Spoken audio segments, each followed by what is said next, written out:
Hello student, कैसे हैं आप सब। मैं उम्मीद करता हूं कि आप लोग स्वस्थ और मस्त होंगे। जैसे कि मैं फिर से आप लोग को बता दूं, और आज जो क्लास जो है क्लास 12th का बायोलॉजी सेकेंड चैप्टर का, जिसमें हम लोग फर्स्ट चैप्टर में है, हम पूरी तरह से ऑब्जेक्टिव करवा दिए थे। जिसमें मैं आप लोग को बता दिया था कि जितने भी जो क्वेश्चन होगा 2027 के एग्जाम के दृष्टि से बहुत बहुत यूजफुल है। तो इसलिए आप इस चैनल पे वीडियो को बिना स्किप किए हुए आराम से धैर्यपूर्वक आराम से बैठ जाएं, क्योंकि इसमें हम जितने भी क्वेश्चन बता रहा हूँ कि आपको जो 2027 के एग्जाम में जो भी स्टूडेंट बैठने वाले हैं उनके लिए ऑब्जेक्टिव प्लस सब्जेक्टिव दोनों हम वीवीआई क्वेश्चन लेकर आएंगे, ताकि आपको फाइनल जो एग्ज़ाम होगा वो उसमें आपको डायरेक्टली यहाँ से क्वेश्चन को देखने को मिल सकता है। तो इसलिए आप वीडियो को बिना स्किप किए हुए आराम से बने रहिएगा। आज जो हम लोग क्लास चालू करने वाले हैं क्लास 12th का बायोलॉजी सेकेंड चैप्टर का, जिसमें मैं 50 क्वेश्चन आपके साथ कराऊंगा। पीछे की वीडियो में मैं पहला चैप्टर में बताए थे जीवों में जनन, जिसमें बहुत सारे बच्चे प्यार दुलार दिए और बहुत सारे बच्चे की कमेंट भी आया। बहुत सारे बच्चे बोले कि सर सेकंड चैप्टर लाइए, तो मैं सेकंड चैप्टर लाने है ना ले आया। तो इसलिए आप लोग सेकंड चैप्टर पुष्पी पादप में लैंगिक जनन, आप इसको भी आराम से सब्जेक्टिव और ऑब्जेक्टिव दोनों तरह से आप क्लियर कीजिए। तो चलिए हम वीडियो को करते हैं स्टार्ट। वीडियो को स्टार्ट करने से पहले पहले एक लाइक शेयर कमेंट जरूर करिए, और साथ साथ अपने दोस्तों के साथ लिंक भी शेयर कर दीजिए, ताकि आपका भविष्य और आपका एग्ज़ाम अच्छे से सफल हो सके। तो आपका दोस्त के भी आपको इतना फर्ज बनता है कि आप दोस्तों के साथ भी लिंक को शेयर करिए और उनका भी एग्ज़ाम को सफल बनाइए। तो चलिए हम लोग क्वेश्चन को करते हैं स्टार्ट शुरू, जिसमें आप पहला स्क्रीन पर क्वेश्चन देख रहे होंगे। जिसमें पहला क्वेश्चन ही है, कह रहा है क्वेश्चन की स्त्री दल चक्र पुष्प बना होता है, यानी पुष्प के जो भाग स्त्री भाग जो होता है, यानी इस प्रकार से पुष्प के स्त्री भाग होता है वो किसका बना होता है। देखिएगा, ये पुष्प के जो स्त्री भाग हो गया, ठीक है। ये पूरी आप डायग्राम जो देख रहे हो पुष्प के स्त्री भाग हो गया। तो इसमें क्या बना होता है, किसका बना होता है, तो स्टिग्मा के भी बना होता है, स्टाइल भी होता है, ओवरी भी होता है। तो इसलिए इसका राइट आंसर होगा डी, उपयुक्त में से सभी। चलिए, तो मैं इसी तरह से ऑब्जेक्टिव एक एक करके, पूरी तरह से कोई हड़बड़ी की बात नहीं है, वीडियो लॉन्ग हो जाए, लेकिन मैं आपसे वादा करता हूं कि आपको यहाँ से वैसा ही क्वेश्चन को देखने को मिलेगा। 5 है ना, 50 क्वेश्चन मैं दूंगा आज सेकेंड चैप्टर का, जो आपको एग्जाम में लगभग लगभग क्वेश्चन देखने को अवश्य मिल जाएगा। तो इसलिए आप लोग एकदम धैर्य पूर्वक आराम से बन जाइए, और उसके बाद अपने कॉपी में कहीं पे ऑफलाइन क्लास किए होंगे तो आप इसको कॉपी में एकदम कन्फर्म है कि लगाते चलिए, ताकि आपके लिए बहुत बहुत लाभ हो सकता है। तो चलिए हम लोग क्वेश्चन नंबर सेकंड की बात कर ले। क्वेश्चन नंबर सेकंड में हमारा बोल रहा है, ध्यान दीजिएगा, क्वेश्चन नंबर सेकंड हमारा क्या बोल रहा है। क्वेश्चन कह रहा है, ध्यान दीजिए कि पादप में जो होता है उभयलिंगी यानी एम्फीबियम, एपीफाइट भी इसे कहते हैं, उपस्थानिक किससे होते हैं, किससे संबंधित है। तो ये जो संबंधित है बुरा है ना, वो ब्रायोफाइटा से संबंधित है। इसका राइट आंसर होगा बी, ब्रायोफाइटा। चलिए उसके बाद हम लोग थर्ड क्वेश्चन की बात कर लें। क्वेश्चन नंबर हमारा थर्ड में बोल रहा है कि भ्रूणपोष वाले बीजों को क्या कहा जाता है। भ्रूणपोष है ना, पोष वाले जो बीज होता है उसे हम लोग क्या कहते हैं, तो उसे हम लोग कहते हैं एंडोस्पार्किक कहते हैं। इसका राइट आंसर होगा सी, एंडोस्पार्किक। चलिए इसी तरह से मैं 50 क्वेश्चन आपके साथ डील करने वाला हूं, इसलिए आप लोग एकदम आराम से बने रहिए। चलिए अगला क्वेश्चन है कि निम्नलिखित में कौन सा जलीय यानी जलीय जंगली घास है। तो कौन सा है जो जंगली घास जो होता है, जलीय घास होता है। तो इसका जो राइट आंसर होगा 4 का, यानी जलकुंभी। जलकुंभी के बारे में थोड़ा सा बता दूं कि जलकुंभी को बंगाल के आतंक भी कहा जाता है। क्या कहा जाता है, बंगाल के आतंक भी इसे कहा जाता है, ठीक है। यह आतंक न देकर कहीं कहीं घातक पूछता है। क्या पूछ देगा, घातक, यानी बंगाल के आतंक कह दे या बंगाल के घातक कह दे, तो किसे कहते हैं, जलकुंभी को कहते हैं। चलिए उस है ना, उसके बाद हम लोग क्वेश्चन नंबर 5 में देख रहे थे। क्वेश्चन नंबर 5 में हमारा है कि वायु परागन किस है ना किस में नहीं होते हैं।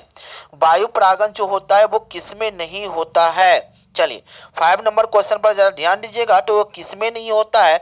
तो ध्यान दीजिए, धान में भी होता है, मक्का में भी होता है, गेहूं में भी होता है, लेकिन स्लाइविया में जो होता है वो वायु परागन की क्रिया नहीं होते हैं। चलिए क्वेश्चन नंबर 6 की बात कर लें। हम आराम से बने रहिएगा। अगर किसी प्रकार का डाउट क्वेश्चन हो, दिक्कत हो, समस्या हो तो आप कमेंट में जरूर लिखें और अपने कॉपी में लगाना तो बिल्कुल भूले ही नहीं। अगर आप इस चैनल पे नए हो तो प्लीज चैनल को सब्सक्राइब भी करते चलिए।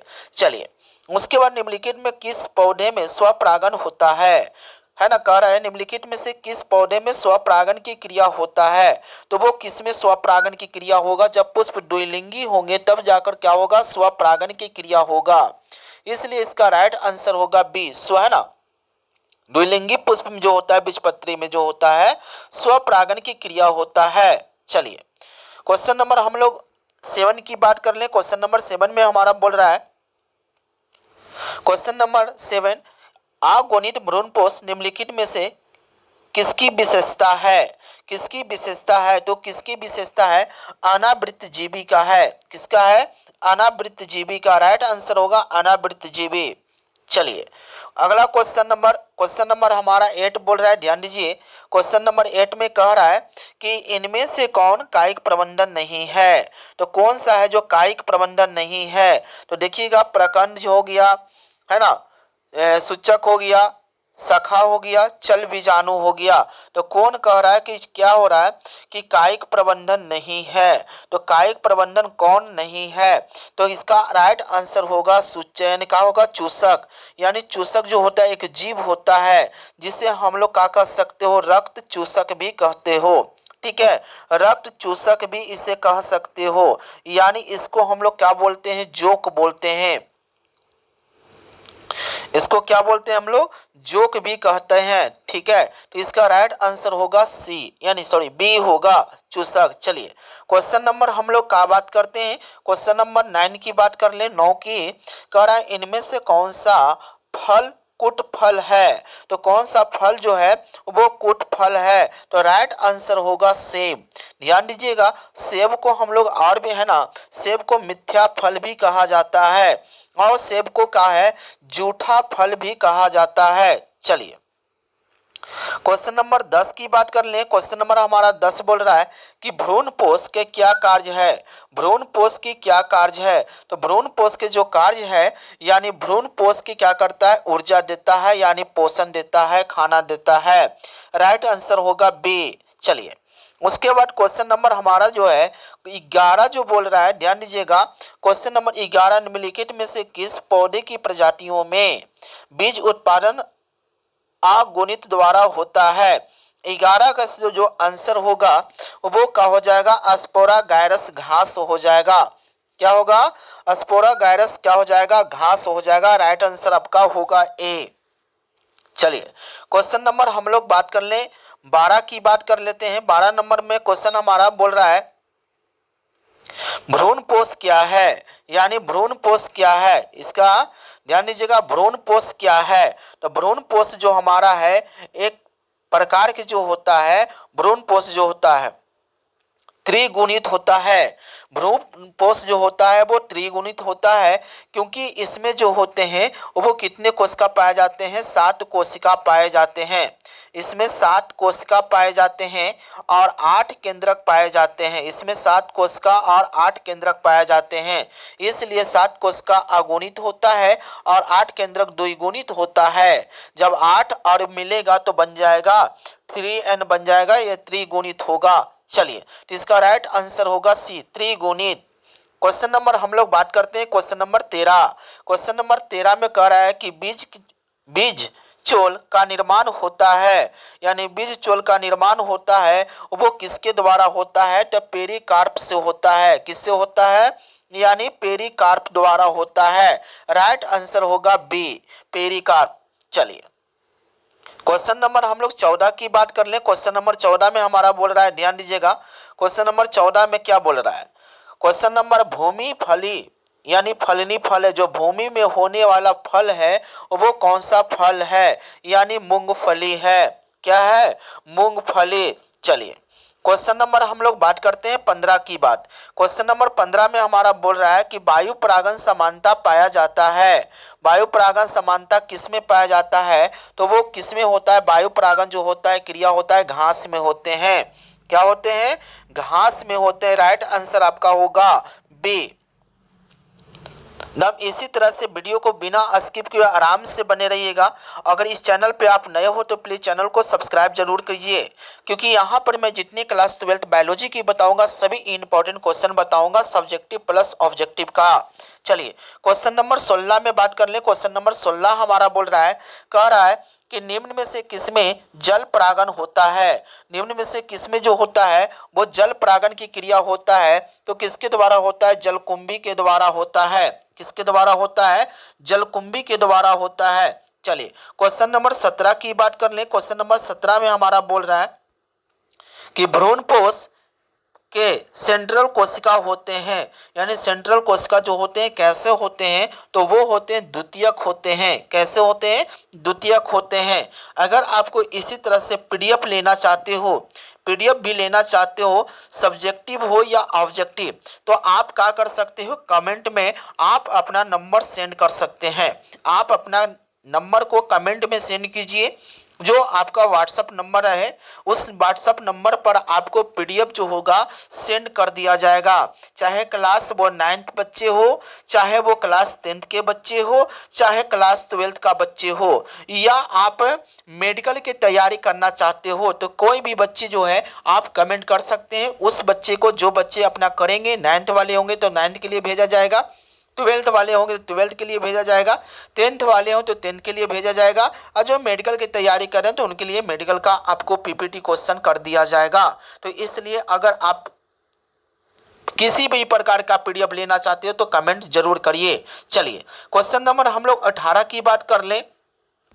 क्वेश्चन नंबर 18 में कह रहा है कि निम्न में से कौन एक लिंगी है? निम्न में से कौन जो है एक लिंगी है? तो वो है पपीता। क्या है? पपीता जो है एक लिंगी है। अगला क्वेश्चन की बात कर ले हम लोग। क्वेश्चन नंबर 19 में, क्वेश्चन नंबर 19 बोल रहा है कि किस फल के बीज छोल खाया जाता है? किस फल के जो है बीज चोल खाया जाता है? तो ध्यान दीजिएगा, जायफल को भी बीज चोल खाया जाता है, लीची को भी खाया जाता है, शरीफा को भी खाया जाता है, यानी राइट आंसर होगा इनमें से सभी, यानी इसका राइट आंसर होगा सभी। चलिए क्वेश्चन नंबर 20 की बात कर ले। क्वेश्चन नंबर हमारा 20 बोल रहा है, कह रहा है कि परागकण मुख्यतः होते हैं। तो कैसे होते हैं? परागकण जो मुख्यतः होता है वो कैसे होते हैं? नर युग्मक होते हैं। ये क्या होते हैं? नर युग्मक होते हैं। चलिए क्वेश्चन नंबर 21 की बात। क्वेश्चन नंबर 21 में हमारा बोल रहा है, ध्यान देना, क्वेश्चन नंबर 21 में परागकण क्रिया होती है। तो परागकण की जो क्रिया होती है वो कैसे होती है? यानी परागकण जो क्रिया होती है वो किस प्रकार की क्रिया होते हैं? द्विस्तरीय क्रिया होती है। कैसी क्रिया होती है? द्विस्तरीय क्रिया होती है। चलिए क्वेश्चन नंबर हम लोग 22 की बात कर ले। क्वेश्चन नंबर 22, क्वेश्चन नंबर 22 का रहा है कि परागकण हो सकते हैं। परागकण हो सकते हैं। तो परागकण जो हो सकते हैं एक प्रकार के एलर्जी रूप से काम कर सकता है। इसका राइट आंसर सी होगा, एलर्जी कारक। चलिए क्वेश्चन नंबर 23 की बात कर ले। क्वेश्चन नंबर 23 में, क्वेश्चन नंबर 23 हमारा बोल रहा है कि वायु प्रगति पुष्प समानता होती है, यानी वायु प्रगति पुष्प क्या है ना, समानता होती है। तो वायु प्रगति पुष्प हमें जो समानता जो होती है वो कैसे होते हैं? ध्यान दीजिएगा, ये आकर्षण नहीं होगा, छोटे, हाँ छोटे हो सकते हैं और रंगीन भी हो सकते हैं, इसलिए इसका राइट आंसर होगा यानी आपका डी, बी और सी दोनों। चलिए क्वेश्चन नंबर हम लोग देखिएगा 24। क्वेश्चन नंबर 24 में कह रहा है कि एनीमोफिली नामक परागण किसके द्वारा होता है? किसके द्वारा होता है? तो वो किसके द्वारा होता है? एनीमोफिली, यानी एनीमोफिली बोले ए से एयर हो गया, ए से यानी हवा, हवा, यानी आपका हो जाएगा हवा द्वारा। चलिए अगला क्वेश्चन है, कह रहा है एंटीमोफिली, एंट माने चींटी होता है, यानी चींटी जो होते हैं कीट होते हैं। क्या होते हैं? कीट यानी कीड़ा होते हैं, तो इसलिए इसका राइट आंसर होगा कीड़ा, यानी राइट आंसर होगा आपका डी। क्वेश्चन नंबर हम लोग बात करते हैं 26 की। क्वेश्चन नंबर 26 की बात कर रहे हैं। क्वेश्चन नंबर 26 में हमारा बोल रहा है, ध्यान देना है, क्वेश्चन नंबर 26 बोल रहा है कि प्रत्येक पादप कोशिका से पूर्ण बन सकता है, इस गुण को क्या कहते हैं। यानी 26 का जो आंसर होगा उसे हम लोग क्या कह सकते हैं, तो उसे हम लोग टोटी पोटेंसी कहते हैं। इसको क्या कहते हैं हम लोग, टोटी पोटेंसी कहते हैं। राइट आंसर होगा सी। चलिए हम इसी तरह से वीडियो को बिना स्किप किए हुए आराम से बने रहिए, और वीडियो को स्टॉप कर करके आप क्या करो, आप अपने कॉपी में लगा लीजिए या स्क्रीनशॉट लेकर आप पीडीएफ बना सकते हो। चलिए अगला क्वेश्चन कह रहा है कि प्रोटोप्लास्ट कल्चर का यानी प्रयोजन क्या है। यानी प्रोटो कल्चर प्रयोजन, यानी प्रयोजन के जगह पर आप है ना, इसको थोड़ा सा आप गलती कर लीजिएगा, इस जगह पर मैं आपको लिख देता हूं, इसका होता है फ्यूजन। क्या होता है, फ्यूजन लिख देते हैं हम, फ्यूजोजेन, यानी आप पढ़िए कि प्रोटोप्लास्ट कल्चर का फ्यूजोजेन यानी क्या है, तो एक प्रकार के क्या है, यानी आपका पीईजी है। राइट आंसर होगा आपका यानी बी। क्वेश्चन नंबर हम लोग 28 की बात कर लें। क्वेश्चन नंबर हमारा 28 जो बोल रहा है, अगर किसी प्रकार का डाउट क्वेश्चन हो, ठीक है, मैं सिर्फ आंसर बताने का प्रयास कर रहा हूं, अगर आपको किसी तरह का दिक्कत हो, समस्या हो, तो आप कमेंट में जरूर लिखिए। मैं कमेंट पढ़ता हूं और मैं कमेंट का आपको क्या करूंगा, सुझाव भी बताऊंगा। अगर आपको जो समस्या है मैं उसका भी सॉल्व करूंगा, तो इसलिए किसी तरह का डाउट हो, समस्या हो, तो आप कमेंट बिंदास कर सकते हैं। चलिए क्वेश्चन नंबर 28 में बोल रहा है, क्वेश्चन नंबर 28, कमल में यानी कमल में परागण होता है किसके द्वारा होता है, तो कमल में जो परागण की जो क्रिया होता है वो किसके द्वारा होता है, कीट के द्वारा होता है। किसके द्वारा होता है, कीट के द्वारा। चलिए क्वेश्चन नंबर 29 की बात कर लें। क्वेश्चन नंबर हमारा 29 बोल रहा है कि परागण से अगुणित पौधे का विकास कहलाता है।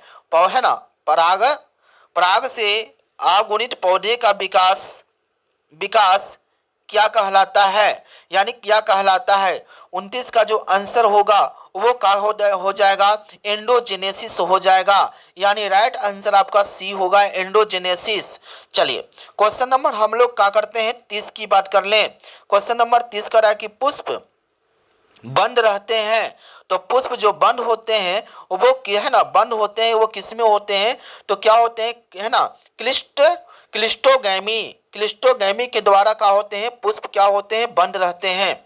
क्या होते हैं, बंद रहते हैं। चलिए क्वेश्चन नंबर 31 में बात कर ले हम लोग। क्वेश्चन नंबर 31 का है कि आवृत्ति बीजियों में कौन सी संरचना मिलती है, कौन सी संरचना नहीं मिलती है, तो वो कौन सी संरचना जो है नहीं मिलती है, जिसका जो राइट आंसर होगा यानी आपका हो जाएगा ए, आर्किगोनियम। क्या होगा, आर्कोगोनियम होगा। चलिए क्वेश्चन नंबर हम लोग 32 की बात कर लें। क्वेश्चन नंबर 32 में ध्यान दीजिएगा, कह रहा है कि है ना, सामान्य आवृत्तिजीवी भ्रूणपोष होते हैं, वो कैसे होते हैं, यानी कैसे होते हैं, तो ये 7 कोशिका भी जस्ट बताएं, क्योंकि इसमें 7 कोशिका होते हैं, है ना, इसमें जो होते हैं 7 कोशिका होते हैं और 8 क्या होते हैं, केंद्रक होते हैं। क्या होते हैं, 8 केंद्रक होते हैं। राइट आंसर होगा डी। चलिए क्वेश्चन नंबर हम लोग 33 की बात कर ले। क्वेश्चन नंबर 33 में हमारा बोल रहा है कि बीजांड के द्वारा यानी बीजांड के वृत्त को क्या कहते हैं, तो उसे हम लोग कह रहे हैं, क्वेश्चन का है कि बीजांड के वृत्त को क्या कहा जाता है, यानी कहते हैं, तो वो क्या कहते हैं हम लोग, तो इसको हम लोग फ्यूनिकल कहते हैं। इसको क्या कहते हैं हम लोग, फ्यूनिकल कहते हैं। राइट आंसर होगा ए।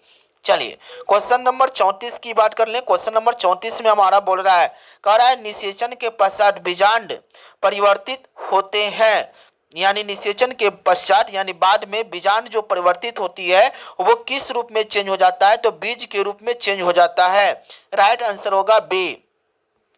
चलिए क्वेश्चन नंबर हमारा आगे बढ़ रहा है कि अनिषेक जनन समानता किससे मिलता है। देखिएगा इसमें से किसमें जो होता है अनिषेक जनन होता है, तो अंगूर में जो होते हैं अनिषेक जनन होते हैं। कौन सा जनन होते हैं, अनिषेक जनन, यानी बिना निषेचन का किसी फल का निर्माण बनने की क्रिया को अनिषेक जनन कहते हैं। जैसे इसमें क्या आ जाएंगे, अंगूर भी आ जाएंगे और क्या हो जाएंगे, केला भी हो जाएंगे। चलिए अगला क्वेश्चन चलते हैं हम लोग क्वेश्चन नंबर 36 की।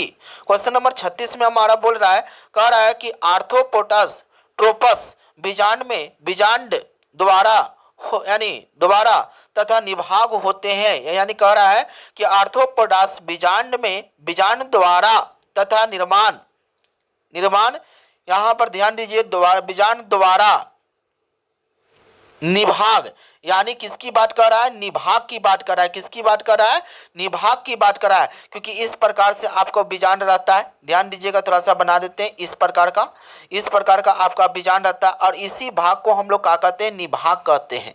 इसी भाग को क्या कहते हैं, निभाग कहते हैं, जिसको इंग्लिश में क्या कहते हैं, चलजा कहते हैं। कहीं कहीं हिंदी में ऐसे लिख देता है चलजा, ठीक है, निभाग या चलजा वही है, सेम है। तो आप याद रखिएगा, तो वो कैसे होते हैं ध्यान दीजिएगा। तो इसमें जो होते हैं बीजांड वृत्त से वो हमेशा क्या होता है, सीधे होते हैं, यानी अपोजिट होते हैं, एकदम सीधा ऊपर वाले होते हैं। राइट आंसर हो जाएगा सी। चलिए 37 के क्वेश्चन हम लोग देखते हैं। 37 नंबर क्वेश्चन में हमारा बोल रहा है कि बीजांड में अर्धसूत्री विभाजन होता है। बीजांड में जो होता है अर्धसूत्री विभाजन होता है, वो किस में होता है, गुरु बीजाणु मृत कोशिका में होते हैं। गुरु बीजाणु मृत कोशिका में होते हैं। राइट आंसर बी होगा। चलिए क्वेश्चन नंबर हम लोग 38 की बात कर लें। क्वेश्चन नंबर 38 कह रहा है कि किसने सिद्ध किया कि कोशिका टोटिपोटेंट होते हैं। किसने सिद्ध किए थे। चलिए तो इसका जो राइट आंसर जो सिद्ध करने वाले वैज्ञानिक के नाम था स्ट्रीवर्ड जो थे, उन्होंने क्या किए थे, सिद्ध करके बताए थे। चलिए राइट आंसर होगा डी। क्वेश्चन नंबर 39 की बात कर लें। क्वेश्चन नंबर 39 कह रहा है कि एक प्रारंभिक आवृतबीजी भ्रूण कोष प्राय होते हैं, वो कैसे होते हैं, तो वो उसमें कितने होते हैं, 60 कोशिका होते हैं। कितने कोशिका होते हैं, 60 कोशिका होते हैं। चलिए राइट आंसर होगा डी। अगला क्वेश्चन 40 की बात कर ले। क्वेश्चन नंबर 40 में देखिएगा, भारतीय आवृतबीजी भ्रूण विज्ञान के जनक किन्हें कहा जाता है, तो किन्हें कहा जाता है, तो इनको हम लोग कहते हैं पीवी, यानी पी माहेश्वरी जी को कहते हैं। किनको कहते हैं, पी माहेश्वरी जी को कहते हैं। राइट आंसर होगा आपका क्या हो जाएगा, डी हो जाएगा। राइट आंसर होगा D, P Maheshwari. Question number 41 की बात कर ले। क्वेश्चन नंबर 41 में कह रहा है पोली एम्ब्रियोनी पाई जाती है, वो किस में पाई जाती है, साइट्रस में पाई जाती है। किस में पाई जाती है, साइट्रस में पाया जाता है। राइट आंसर होगा बी। क्वेश्चन नंबर 42 में देखें। क्वेश्चन नंबर 42 जो हमारा बोल रहा है, कह रहा है कि जब जायांग में स्त्री केसर, ये आपका स्त्री केसर है, इसको आप है ना यहाँ पर ध्यान दीजिएगा, मिस्टेक होता है टाइपिंग में, ये आपका स्त्री केसर है। क्या है आपका, स्त्री केसर। चलिए अब पढ़िएगा, कह रहा है कि जब जायांग में स्त्री केसर एक दूसरे से जुड़ा होता है, उसे हम लोग क्या कहते हैं, तो उसको हम लोग कहते हैं, ध्यान दीजिएगा, उसे हम लोग क्या कहते हैं, युक्त डपी, यानी का इसको कहते हैं युक्त डटपी कहते हैं। राइट आंसर होगा बी। चलिए क्वेश्चन नंबर हमारा 43 का रहा है कि आवृतबीजियों में द्विनिषेचन का खोज किसने किए थे। द्विनिषेचन का जो खोज करने वाले थे वो नवासिन जी किए थे। कौन किए थे, द्विनिषेचन का जो खोज है नवासिन नामक वैज्ञानिक ने किए थे। चलिए क्वेश्चन नंबर हम लोग 43 की बात कर लें। क्वेश्चन नंबर 43 में बोल रहा है, ध्यान दीजिएगा, कह रहा है कि घोंघा द्वारा परागन होता है। वो घोंघा द्वारा जो परागन जो क्रिया होता है वो किसके द्वारा होता है, यानी मेलाकोफिली द्वारा होता है। राइट आंसर होगा यानी मेलाकोफिली कोफली द्वारा जो होता है घोंघा में परागण की क्रिया होता है। दम आप लोग दम ध्यान से बने रहिएगा, मैं 50 क्वेश्चन को करवाऊंगा, यानी 50 क्वेश्चन आपको ऑब्जेक्टिव होगा और लगभग लगभग कम से कम यानी 5 से यानी 10 लगभग जो होगा मैं सब्जेक्टिव क्वेश्चन पर चैप्टर से बताऊंगा। तो इसलिए आप लोग ऑब्जेक्टिव के साथ साथ सब्जेक्टिव भी देखने का प्रयास करें। अगर आपको सब्जेक्टिव अगर आपका कॉपी में नहीं है तो आप उसको क्या करो, कॉपी में ऐड करिए और उसका आंसर लेने का प्रयास करिए। अगर आप उसका आंसर लेना चाहते हो तो आप कमेंट में मुझसे मांग सकते हो, तो मैं उसका आंसर भी आपको दे सकता हूं। तो इसलिए आप लोग सब्जेक्टिव के साथ ऑब्जेक्टिव पर भी बहुत अच्छे खासा से ध्यान रखें। चलिए क्वेश्चन नंबर हम लोग क्या बात करते हैं, 45 में निषेचन की खोज किसने किए थे। देखिएगा निषेचन के खोज किसने किए थे, तो अभी जस्ट मैं बताएं किसके बारे में, नवासिन के बारे में। दुई निषेचन निषेचन का खोज उसी ने किए थे। चलिए क्वेश्चन नंबर 46 की बात, क्वेश्चन नंबर 46 में हमारा बोल रहा है कि गुरु बीजाणु मातृकोशिका को क्या है ना से क्या बनते हैं, वो क्या बनते हैं, तो वो क्या बनते हैं, वो गुरु बीजाणु बनते हैं। क्या बनते हैं, गुरु बीजाणु बनते हैं। चलिए क्वेश्चन नंबर 47 की बात कर लें। क्वेश्चन नंबर 47 में हमारा बोल रहा है, कह रहा है 47 की प्राग नलिका का बीजांड द्वार से बीजांडकाय में प्रवेश करता है, वो किसके द्वारा प्रवेश करता है, तो वो प्रोगैमी द्वारा प्रवेश करता है। प्रोगैमी किसके द्वारा, प्रोगैमी के द्वारा क्या करता है, प्रवेश करता है। राइट आंसर होगा ए 47 का। 48 नंबर क्वेश्चन की पास चलें। क्वेश्चन नंबर 48 में हमारा बोल रहा है कि पुष्पीय पौधों में नर युग्मक का निर्माण किसके विभाजन से होता है, यानी किसके विभाजन से होता है। 48 के जो है ना कह रहा है क्वेश्चन कि पुष्पीय पौधों में नर युग्मक का निर्माण किसके विभाजन से होता है, तो वो किसके द्वारा होता है, जनन कोशिका के द्वारा होता है। राइट आंसर होगा सी। चलिए क्वेश्चन नंबर हम लोग 48 की बात कर लें। क्वेश्चन नंबर 48 में हमारा बोल रहा है, कह रहा है कि पुष्पीय पौधों में लैंगिक जनन निम्नलिखित में से कौन सा अंग भाग लेता है, तो वो कौन सा अंग जो है वो भाग लेता है, तो वो पुष्प यानी कौन भाग लेता है, पुष्प यानी फूल भाग लेता है। क्योंकि पेड़ पौधे के जो जनन अंग जो होता है वो किसको कहा जाता है, पुष्प को ही कहा जाता है। चलिए क्वेश्चन नंबर 50, क्वेश्चन नंबर 50 को देखने से पहले अगर आप इस चैनल पे नए हो तो प्लीज चैनल को सब्सक्राइब जरूर कीजिए और साथ साथ आप बेल आइकन घंटे को ऑन कर दीजिए, ताकि मैं जितने वीडियो यहाँ से वीडियो अपलोड करूँ वो उसका नोटिफिकेशन सबसे पहले आपके पास जा सके और उसके लिए आपको अच्छे लाभ पहुँच सके। तो प्लीज़ वीडियो को लाइक शेयर जरूर करिए और कमेंट तो दम बिल्कुल करिए कि अगर किसी प्रकार के डाउट हो, दिक्कत हो, समस्या हो तो कमेंट जरूर करिए। अगर आपको आंसर लेना चाहते हो या इसी प्रकार के आप पीडीएफ भी लेना चाहते हो तो आप कमेंट में बता सकते हो और कमेंट में अपना व्हाट्सएप नंबर शेयर कर सकते हो। चलिए क्वेश्चन नंबर 50 की बात कर लें। क्वेश्चन नंबर 50 में देखिएगा, क्वेश्चन नंबर 50 का रहा है कि एक प्रारूपी पुष्प में प्रायः कितने प्रकार के पुष्प पात्र होते हैं, तो वो कितने होते हैं, वो 4 होते हैं। क्योंकि पुष्प को कितने चरण में बांटा, कहीं कहीं चरण पूछ देगा, पुष्प को कितने चरण में बांटा गया है, तो वो 4 चरण में बांटा गया है। अब वो चारों चरण कौन कौन है, पहला में जो हो जाएगा दल पुंज हो जाएगा, दल पुंज हो जाएगा, ध्यान दीजिएगा। दूसरा में हो जाएगा बाह्य दल पुंज हो जाएगा, ठीक है। तीसरा में आपका हो जाएगा स्त्री केसर हो जाएगा और चौथा में आपका हो जाएगा पुंकेसर हो जाएगा। यानी पुष्प को 4 चरण में बांटा गया है। तो इस प्रकार से टोटल ऑब्जेक्टिव क्वेश्चन कितने रहा, 50 ऑब्जेक्टिव क्वेश्चन रहा। मैं अब कुछ सब्जेक्टिव क्वेश्चन को यानी आपको दिखा रहा हूं, अगर आपको उसका आंसर लेना चाहते हो तो बता सकते हो। चलिए यहां पर अब आपको दिख रहा है यानी आपको क्वेश्चन सब्जेक्टिव क्वेश्चन, देखिए सब्जेक्टिव क्वेश्चन मैं यहां से आपको 2 नंबर का 5 क्वेश्चन बताऊंगा, यानी 10 नंबर का आपका क्वेश्चन यहां से मिलेगा। अगर 10 नंबर का क्वेश्चन है, ये आप क्वेश्चन को ध्यान से देखिए और अपने कॉपी में ढूंढिए क्या इसके आंसर आपके पास है। अगर आंसर नहीं है तो इसको आंसर लेने का जरूर प्रयास करिए, क्योंकि ये बहुत बहुत इंपॉर्टेंट क्वेश्चन है 2027 के लिए।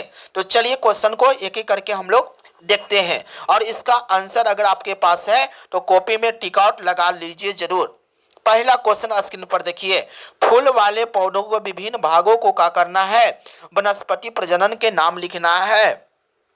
यानी सभी पौधे के क्या करना है, भाग को आपको वनस्पति प्रजनन लिखना है, पुष्प को कितने चरण में, सभी को एक एक करके आपको फाइनल नाम लिखना है। आगे करा है कि ट्रिपल फ्यूजन क्या है, यह कहाँ और कैसे होते हैं, इसमें सम्मिलित नाभिक के नाम बताना है, यानी ट्रिपल फ्यूजन बताना है, उसके बारे में सभी विवेचना करके आपको क्या कर देना है, लिख देना है।